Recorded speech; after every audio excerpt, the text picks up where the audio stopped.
অনেক দিন হয়ে গেল, কাউকে ঠকানো হয়নি।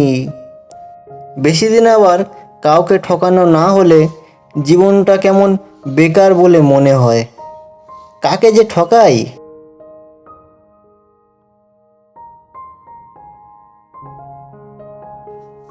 এই তো মুরগি পেয়ে গেছি। বন্ধু কাক, কেমন আছো? ভালো আছি। তুমি কেমন আছো? আমিও ভালো। তো তুমি কি করছো এখন? এই এবার বের হব জঙ্গলের দিকে, খাওয়া দাওয়া তো করতে হবে। ও, অনেক দিন ধরে একটা কথা তোমায় বলবো ভাবছিলাম। আমরা দুজন পাশাপাশি থাকি কতদিন হলো, কিন্তু আমি ভাবছিলাম যে তোমাকে একদিন নিমন্ত্রণ করব। দুপুরে একসঙ্গে বসে তুমি আর আমি খাবো। বাহ বাহ বাহ, এ তো খুব ভালো খবর।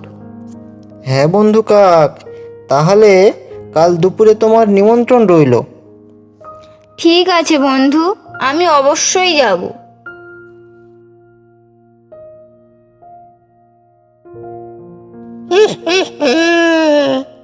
অনেকদিন পর আবার একটু মজা করব।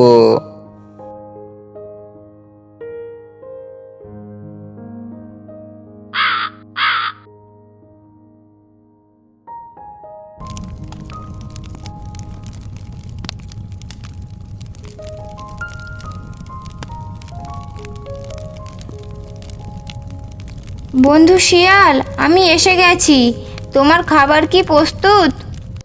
হ্যাঁ বন্ধু কাক, তুমি এসে গেছো। বসো তাহলে, আমি খাবার নিয়ে আসছি। এ কি, একটি থালাতে করে পায়েস দিয়েছে ধূর্ত শিয়ালটি। তাহলে এখন দুজন মিলে খাবো কি করে? ও তো একাই তাড়াতাড়ি করে সব খাবার খেয়ে ফেলবে। আহ, কি সুন্দর হয়েছে, পায়েসটা কি সুস্বাদু। আহ, বদমাইশ শিয়াল, আমাকে নিমন্ত্রণ করে আমার সঙ্গে মজা করা হচ্ছে। ও তো নিজে থালাটা চেটে চেটে আনন্দে পায়েস খাচ্ছে, কিন্তু আমাকে একটুও ঠোঁট দিয়ে থালা থেকে পায়েস খাওয়ার সুযোগই দিচ্ছে না। বন্ধু শিয়াল, আমার খাওয়া শেষ হয়ে গিয়েছে, আমি এখন বাড়ি যাচ্ছি। একই বন্ধু, তুমি তো কিছুই খেলে না। জীবনে প্রথমবার এমন খাওয়া খেলাম যে কখনোই ভুলবো না। ধন্যবাদ শিয়াল ভাই, এইভাবে নিমন্ত্রণ করে খাওয়ানোর জন্য।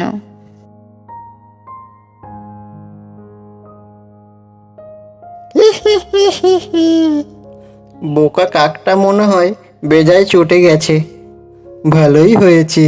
ইউ, ইউ, ইউ, কি মজা।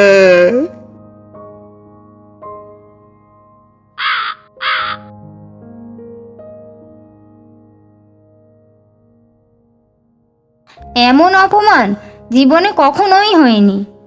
আমিও হাল ছাড়বো না, এর একটা ব্যবস্থা করব। বেটা শিয়াল, আমাকে নিমন্ত্রণ করে এমনভাবে ঠকিয়ে মজা করা, ওর বুদ্ধি দিয়েই ওকে আমি কুপকাত করব।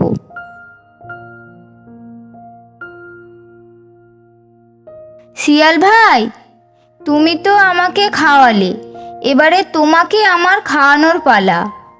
তোমারও নিমন্ত্রণ রইলো, কাল আমার বাসায় এসো, তাহলে দুজনে একসাথে খাওয়া যাবে। বাবা বাবা বা, খুবই ভালো সংবাদ। তোমার মতো প্রতিবেশীরা আছে বলে না আজ মানবতা বেঁচে আছে। আমি অবশ্যই আসবো।